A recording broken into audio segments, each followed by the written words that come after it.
بسم الله الرحمن الرحيم الحمد لله رب العالمين والصلاة والسلام على أشرف الأنبياء والمرسلين نبينا وقدوتنا محمد عليه أفضل الصلاة وأزكى التسليم اللهم علمنا بما ينفعنا وانفعنا بما علمتنا وزيدنا علما يا رب العالمين.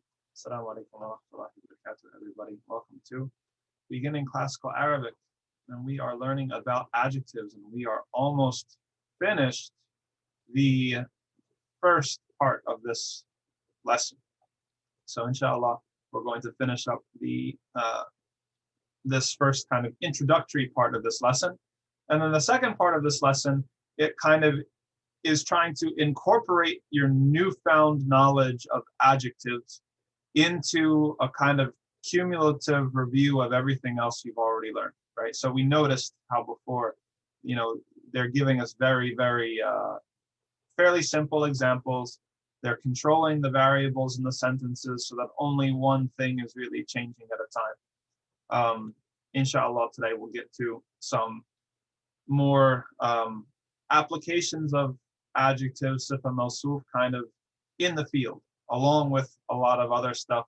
We'll see it with some jumla fi'liya. We'll see it here and there and everywhere, inshallah.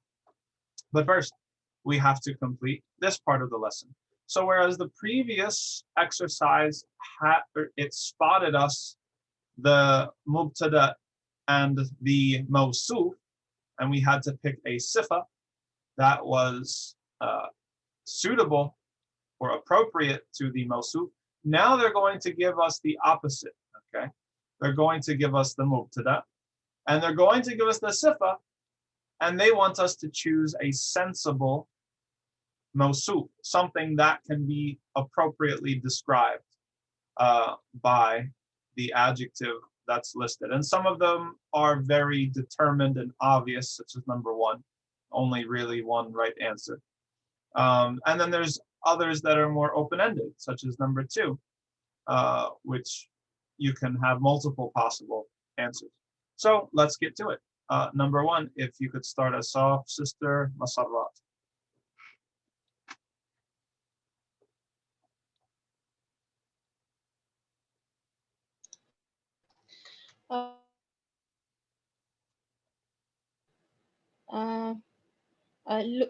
لغة سهلة. Very good. And translate that for us while we're at it. Arabic is an easy language. MashaAllah. Fantastic. I hope that everybody finds that there's some ease in it. Not that everything's going to be easy, but that there's some degree of ease. Just like in Islam, ad-dina yusra, in Islam we find some degree of ease, but not everything is just completely without effort. Good. Let's have Brother Muhammad Tariq, if you could do number two.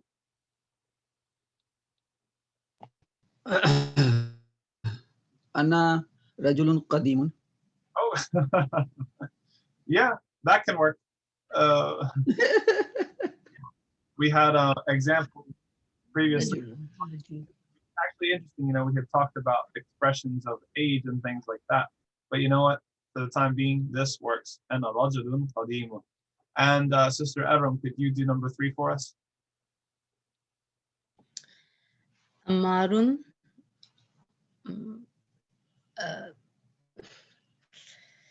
I know the grammar. I'm just thinking of a vocabulary word for Ghaniyun. Amarun. Amar is very, what would be the Arabic word? Hua. Hua. No, that won't work here. Amarun. I'm looking for a noun. Yeah, I'm looking for noun. Yeah. Can't understand the grammar. Amarun Talibun Ghaniyun. That doesn't make sense. Amarun Talibun Ghaniyun. In school, there was that one kid who rolled up in his father's Mercedes Benz, right? That's Ammar. That's no problem. That works. Ammar is the richest, mashallah. That works. Very good. The important thing is that we have a huwa wouldn't have worked, right? And jiddan wouldn't have worked, right? You were contemplating using the word for very, right? Because our blank in the sentence is here. And so it's going to require a noun specifically.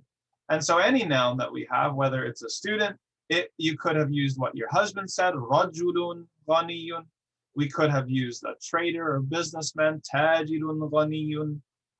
It could have been anything. So very good. Ammarun talibun ghaniyun. And as we pointed out time and time again, the sifa follows the mawsuf in the four things that it must follow it in. We have singular, singular, masculine, masculine, marfu', marfu', nakira, nakira, which is the defining feature of the adjective. Number 4, moving along to the Sayyid family. Whoever is with us today, you can do number 4. Sure. هذا مكتب مكسور مكسور Maktabun, right? I just want to make sure. Yes. Okay, sure. So Oh. of a desk, then yes, this is a broken desk. Maktabun maksurun. And listen to how she made the sifa correspond to the mawsuf in the 4 things: gender, number, definity, and grammatical case. Very good. And if Brother Muslim could do number 5 for us. Sure. Fasilun, talibun, kaslanun. Very good. And we all know what that means.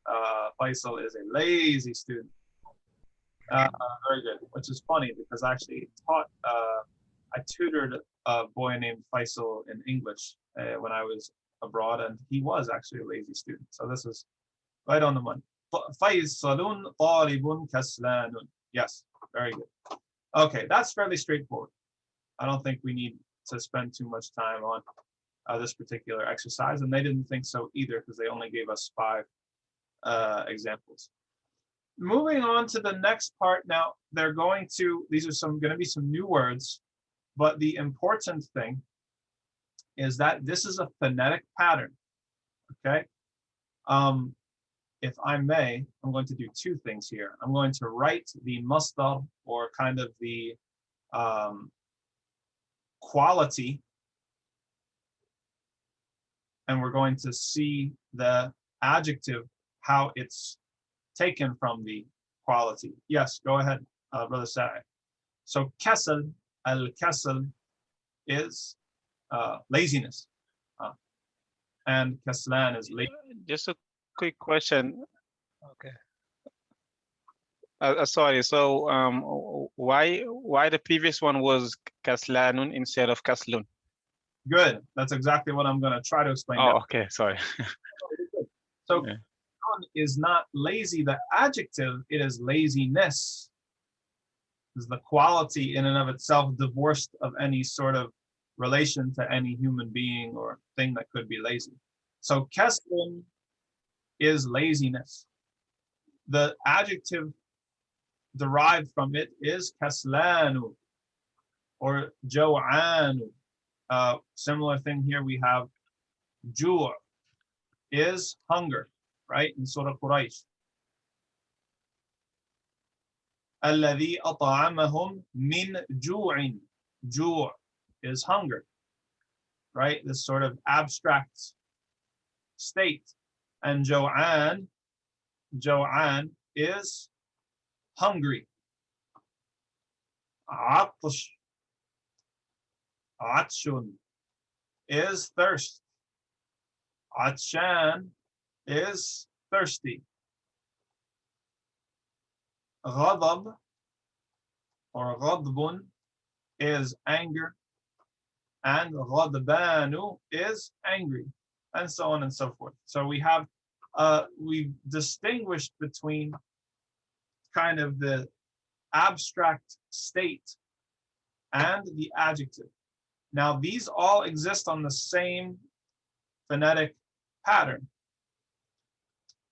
I've learned better than to talk and type at the same time. Let me type these out first.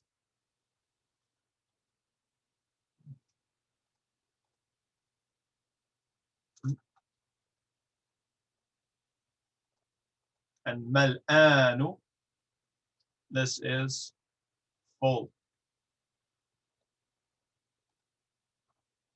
So the important thing to realize is that all of these exist on the same phonetic pattern. And as our sister Masarrat notified us or brought to our attention last class, it resembles another form which we haven't learned yet, which is the dual. However, this is something that's completely distinct and separate. It is a form of the adjective, kaslanu, jaw'anu, and so on and so forth. And it would be interesting, I'd probably have to look in some books to figure out why this particular phonetic pattern exists. My gut feeling is that the abstract state probably resembles another pattern, and so it needed to be distinguished from it in some way, but that would take a little bit of research to figure out. Good, and so what we have here now, we have examples of these using these types of adjectives. So we have reached Brother Sa'id. Brother Sa'id, if you could do number 1. Yes. أنا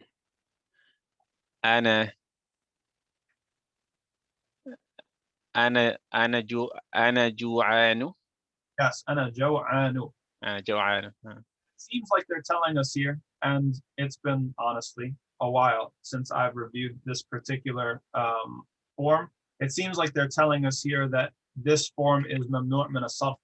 They have not put a tanween on any of these, kaslanu, jaw'anu, atshanu, which seems to trigger my memory that I think these forms are mamnu' min as-sarf, similar to feminine names, right? Aisha too, Khadija too.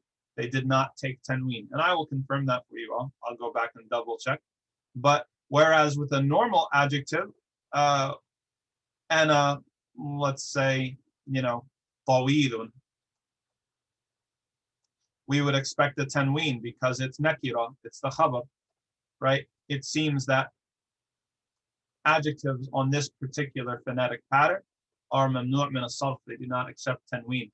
So instead of ana jaw'anun, we have ana jaw'anu. Sheikh family, you do number 2?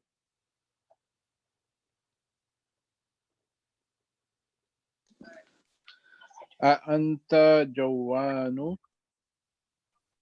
لا أنا أتشان. Very good. Excellent. And Sister Asma, if you're there, number 3. لماذا المدرس غضبان اليوم؟ Very good. Take a shot at translating that for us. لما into مدرس teacher غضبان. I don't know. Anger and day. It's a thirsty day for somebody. Thirsty day. No, it's angry. Angry day. Yeah. Why is the teacher angry today? Because he's thirsty. It's Ramadan, right? And he hasn't practiced day in Shaban, right? Maybe. Good. So I don't know if we've learned limada yet. Limada is why. Questions should pass, please. I meant if someone can't answer, then please pass the question and don't answer it. I see. I understand. Oh, yeah. Taking a shot at to be fair, I'm the one who requested that she take a crack at it. So, No, I meant before you answered it. Oh, okay. And al-yawma means today. Literally the day. Okay, but al-yawma, the day, in Arabic is our expression for today. Al-yawm, which is a little counterintuitive for English speakers, but it's useful. Okay, and you can tack that on to anything that we've already learned, right? Huwa fil masjidi al-yawma. He is in the masjid today. Al-yawma. And it's fixed on the fatha because it is a dharf zaman. It is a preposition that talks about time and its position in the sentence. Anyway, that's not so important, right? What they're trying to do here is to get us to use these phonetic forms. لماذا المدرس غضبان اليوم? Why is the, and you pronounced it very well, running, connecting the لماذا and المدرس. Why is the teacher angry today? Something probably most of us in our educational history have asked our classmates. And going on to what we had done, Brother Zia has already gone. Okay, so back to Sister Masarrat for number 4. Did you say al-yawm is fixed on the, like, is it mabni or is it fixed in location? Like where it is in the sentence? Very good, excellent. Okay. So al-yawma is fixed due to its location in the sentence and not due to it as a word. Okay. General rule for any Arabic sentence, if the whole sentence is going on over here and you want to specify a time that it happened, you're going to slap it on at the end and it's going to be mansub. The general rule. Whether you use today or in the morning or during Ramadan or anything like that, the normal rule is that it's going to be tacked on at the end and it's going to be mansub. And we will get into why at a later lesson. We'll talk about kind of expressions of time, and also we talk about adverbs and something called tamyiz that are similarly kind of tacked on at the end of the sentence, and they are mansub. Good question though. But yes, al-yawma can be in different grammatical cases depending on where it occurs in the sentence. So for example, ذَلِكَ الْيَوْمُ الْحَقَّ, right? Then it's marfu' because it is ذَلِكَ الْيَوْمُ الْحَقَّ. It is part of not serving the same function in the sentence. Similarly, But like, what about like al-yawm? You know, the one, this day I have completed your religion. I can't remember the ayah right now. yeah, Al-yawma akmaltu lakum dinakum. So isn't that in the beginning of the sentence? technically yes, but just like we've had some things before where we've rearranged what's the order of the sentence in order to add emphasis, Okay. untangle that sentence, it's really in the back, but it's Okay. advanced into the front of the sentence for emphasis. The Okay. actual original sentence is akmaltu lakum dinakum al-yawma, right? I Okay. completed for you your religion today. But because Allah Azza wa Jalla wanted to emphasize today, he said al-yawma akmaltu lakum dinakum wa atmamtu alaykum ni'mati wa raditu lakum al-islam deena. Beautiful ayat. Okay. Barakallahu feekum. Okay, so al-kubu malanu. Yes, mal'anu. Good. This is Oh, there's a hamza there. Okay, malanu. much for, okay, here's something that we have to understand, a difference between the orthography of the Quran and the orthography of written Arabic in normal text. And what I mean by that is how it's written. So in the Quran, if we have any letter with this is a med symbol, right? This is the symbol of elongation in Quran, whether there's a hamza after it or whether there's a letter with a sukun, right? Depending on the type of med. However, in normal Arabic literature, this is not the symbol of a med because you're reading silently to yourself, right? Are you going to say, medan? No, you're not going to do that by yourself. This is actually a symbol for something else. It is a symbol for, erase this. It is a symbol for what in the Quran is written as this: a hamza followed by an alif. So whereas a simple hamza is only going to get one beat or one clap of duration, this pair here, or this is how it's written in the Quran, like amanu, right, is going to be get 2 beats of duration. Okay, so written in Arabic literature, this is how it is written. In the Quran, if this word occurred, it would be mal, and then I'm guessing it would be and they would put the hamza here and then the alif there. However, in normal Arabic literature, this thing stands for this, hamza and alif. Just like if we have, let me give you an example from another word, which is, we haven't really learned verb conjugation yet, but if we have akhadha, which is a past tense verb, which means to take, okay? And then what if we conjugate it to the present tense, first person singular, I take, it puts two of these together. Okay? But we don't write it like that. What we write is akhadu.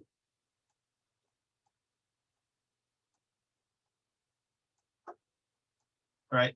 So there's a difference here in how we write Arabic in the Quran and how we write Arabic outside of the Quran, because how we write Arabic in the Quran is primarily informed by the tajweed rules, right? And if we're going to think of that as a med, that's only applicable in tajweed. So outside of the Quran, it has a different meaning. Very good. Okay. Al-kubu, this is a word for cup. It's a loan word for cup, which is... Sorry, the mud signs got added later, right? Sorry? In the Quran, in the Mus'haf, the mud signs got added later, right? Yes. Oh, yeah. It's not an original part of... Right. Oh, thank you for bringing that up. Yes. When we're talking about the tradition of what are we going to say? But I guess the main letters without any harakat, without any signs, those were original in the Rasm of Uthman. That's what you meant, right? Yes, that's an important distinction. You're right. So even, when it comes to the harakats, right, the small vowels, and all of the signs that have anything to do with tajweed, these are things that the scholars have added over time in order to make it impossible to pronounce the Quran incorrectly, right? If you want to know how the Quran looked when it was first written down, so for example, there are no dots, there are no, well, this is a poor example saying Bismillah because that's actually fairly easy to read. But if you want to say, like, what did kataba look like, or katabtu, I wrote, it looked like that. And it was actually part of Arabic eloquence that you could be able to tell exactly what that meant, not necessarily from the word divorced of context, but no, the context of the conversation, what it had to mean based off of context. Later, as the Quran became something that was, and I should say, the Muslim Ummah became more diverse in people who were not native Arabic speakers. Scholars, and we're talking about early scholars within the first 100 or 150 years after the Prophet ﷺ passed away, added the system of dots to distinguish between ta and ba, right? And then later, or around a similar time, they added the diacritical marks so that there would be no ambiguity at all. So yes, things like the med sign and so on and so forth, those are all things that were from the ijtihad and the service, the khidmah of the scholars in order to enable the accurate and precise reading of the Quran. Excellent, good. Now, Sheikh, I have a question. Yes. Going back to that third sentence. Yes. So Mawsuf and Sifat. So Sifat is Gadbanu. Yes. Mawsut is Al-Mudarrisu. Yes. So how would you, the Al-Yawma, how did it, why is it not Al-Yawmi, Al-Yawm, something like that, other than Yawma? Good. And what is that? What part, what is that? They would call al-yawma here dharf zaman. Okay. We had said before that dharf was a type of preposition, right? If you're going to say the English category of prepositions, we could say in Arabic are divided into two, dharf and harf. that rhymes. I didn't even realize that it rhymes until now. Okay, so one of the features of harf, such as min, ila, fi, li, is that they are fixed. They are mabni. Okay, they don't ever change. Min is never going to be, minu. It's never going to have a dhamma. And if it has anything else, it's only for phonetics, like trying to avoid two letters with sukoon next to each other, right? Whereas a dharf, such as we learned amam, right, in front of, and khalf, these are all positional. They're not dharf zaman, they're dharf makan. They have to do with position in space. But there's also dharf zaman, which has to do position in time. Al-yawma, ghadan, bukra, and so on and so forth. Sabahan, masa'an, in the morning, in the afternoon. These are not fixed, and so they can manifest a grammatical case on the end of them. Tahta is another one, right? And tahta is a good example because we have that in the Quran several times, where we have tajri min tahtiha al-anhar. Min tahtiha al-anhar, right? Because of the min, it then renders what's normally tahta, tahti, right? So the default case of dharf is mansub, amana, khalfa, al-yawma, which is different from, say, like the khabar or the mubtada or the fa'il, right? And so they require some other sort of thing in the sentence to move them from that default, okay? Especially we find if it takes place at the end of a sentence. This is a very common hangout spot for words that are going to give us information about the time at which something happened or the way in which it happened. So adverbs also hang out here. And the general rule is that anything that's hanging out kind of like that does that extra work of clarifying either what it is that we're talking about or how it was done or the time it was done in, is mansub by default. If we move these words around and put them in other places in the sentence, they can take other grammatical positions. What was the other example of yom? It's slipping my mind. Ayyana yas'alunaka anni sa'ati. Oh, that's a sa'ati, never mind.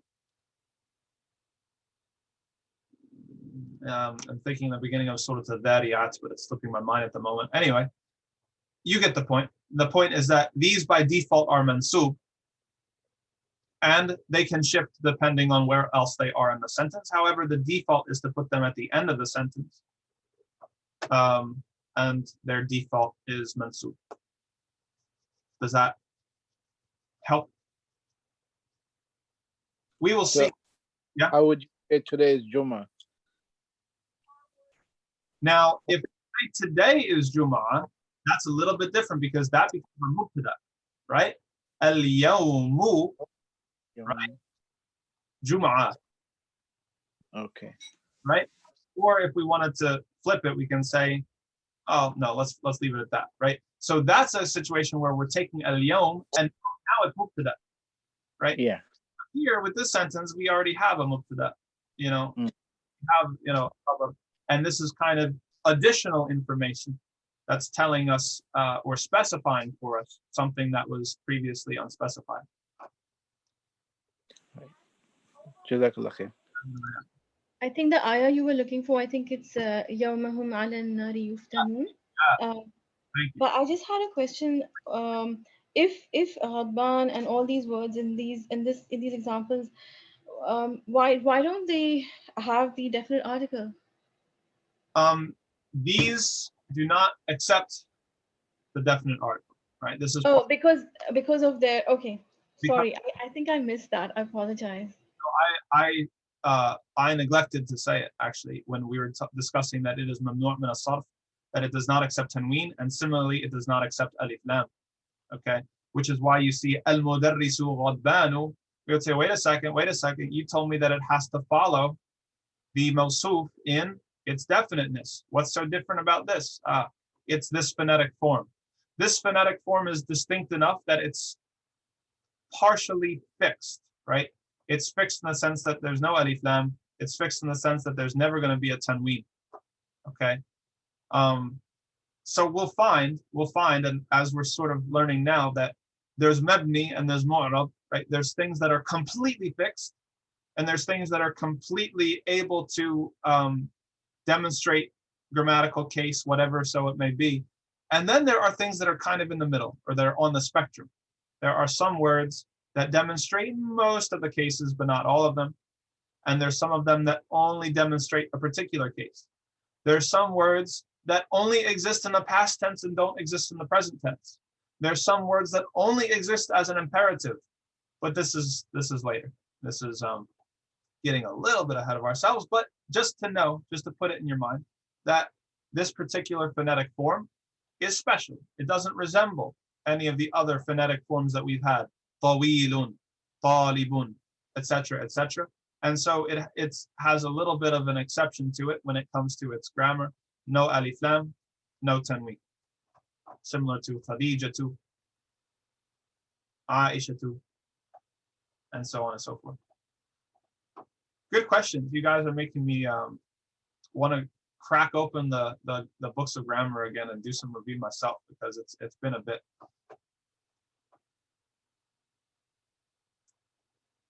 Excellent. Okay, so what we have here, we have new words. We have a little word bank here.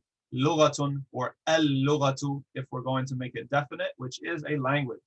Shahirun, which is famous, well known. Al-madinatu is literally the city. At-ta'iru, which is literally the bird. Al-yawmu, here they're just listing it as a noun and not necessarily as what we were saying before, is today, or literally the day. Kaslanu, lazy. Jaw'anu, hungry. Adshanu, thirsty. Mal'anu, full. Ghadbanu, angry. Al-usfuru, a nightingale. And al-yawma, look, they put it twice. So here they put it in the form of what we saw in the previous example. So this is as a dharf. Here, yes, here is as just a plain old ism, the day. Like when Allah says, ذَلِكَ الْيَوْمُ الْحَقِّ, that is the day. Allah's not saying today. He's not specifying the day upon which what was previously mentioned is happening. He's talking about literally the day. Al-yawma, with a fatha, is today. And it is dharf, as a sort of preposition of time.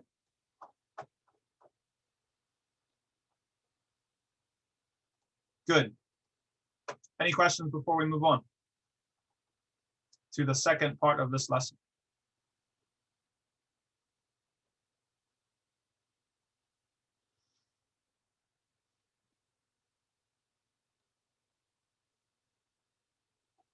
Okay, let's just do a little bit of reading, and we'll see how some of these things are going to combine with previous things that we've learned. We're going to just learn, I think, one or two new things in this part of the lesson, but they will be useful things, inshallah, as we see. Let's have Sister Arum and Brother Muhammad Tariq tackle this first example here, alternating between the four lines. أين المدرس؟ هو في الفصل. وأين المدرس الجديد؟ هو عند المدير. Excellent, very good. So the first thing we learn here is عند. عند is a ظرف مكان. Okay, it is one of those prepositions of place that is not fixed, but its default is that it be mansub. What does inda mean? It means around or by or with. Okay. What's the difference between inda and other prepositions of place is that inda is not fixed. It's something that is moving, right? So if I say, or we said here, huwa fil fasli, okay? The classroom doesn't move around, right? So we know that he is inside of the classroom. That's a fixed position. It's subjective. It's not relative to anything. But then he says, oh, عند المدير, he's with the mudir, or he's by the mudir. Now his position is relative. Okay, the mudir could be in the classroom, he could be in his office, he could be at home, drinking tea. We don't know. And so now we have a relative position, and that's the primary usage that we use inda for. Good. Sister Masarrat, could you do just the entire second example here? أين الطالب الجديد؟ ذهب إلى المكتبة إلى المكتبة. Good. And translate that for us while you're with it. Sure. Where's the new student? He has gone to the library, I think it is. Very good. Maktaba, al-maktabatu, in this case is library. Very good. Okay, I'll have to scroll down to get to the other ones. Let's have the Sayyids go back and forth with the next 4 lines. Me? Okay. من ذلك الرجل الطويل الذي خرج الآن من المدرسة؟ هو المدير الجديد. ومن الولد الصغير الذي خرج الآن من الفصل؟ هو ابن المدير الجديد. Fantastic. MashaAllah. Well read, both of you. That was not easy. And so look at how they've thrown. I mean, would you like to try to translate it, Brother Muslim? They've thrown everything at you that we've done up until this point, and they put it all in one sentence.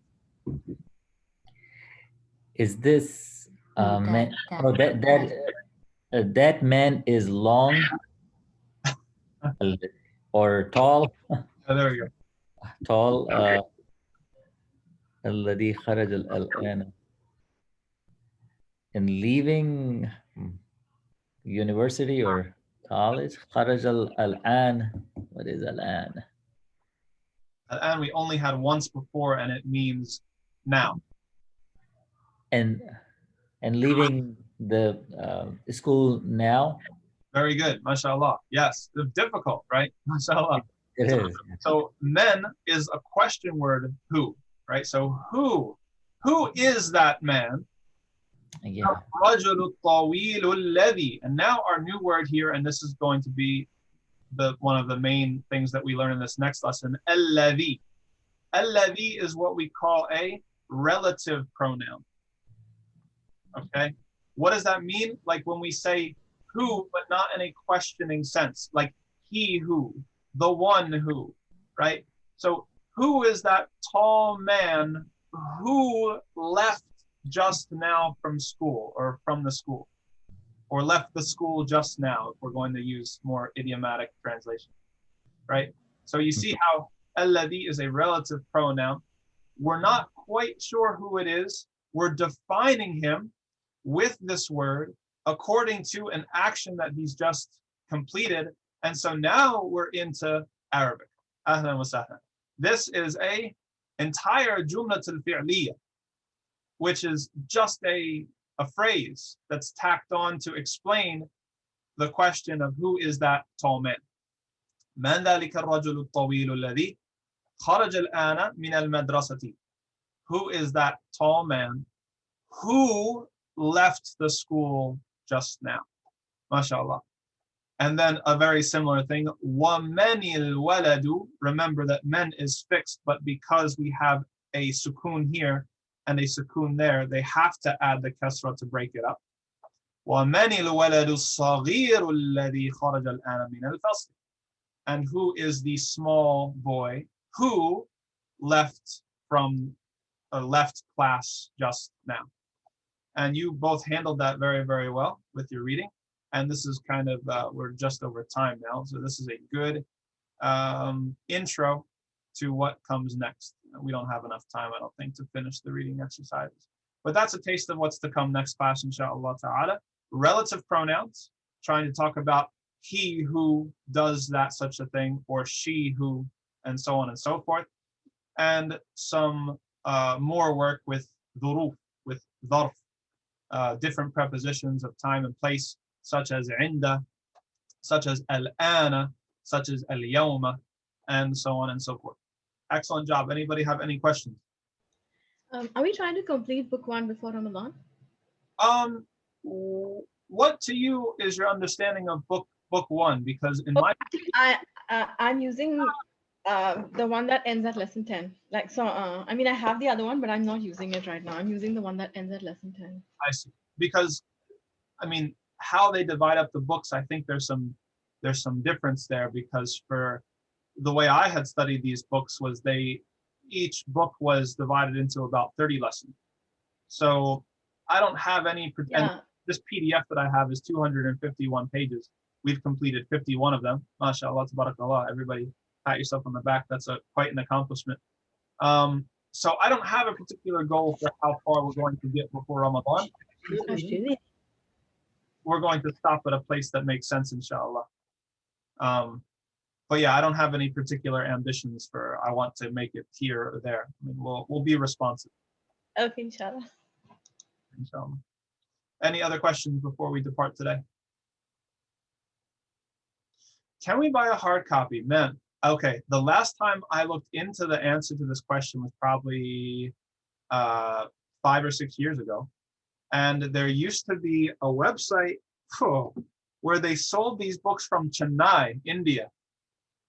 I would have to look it up, and I don't know if they're still in business. I don't know if things have progressed and now it's easier to buy these books. It used to be very hard to buy these books.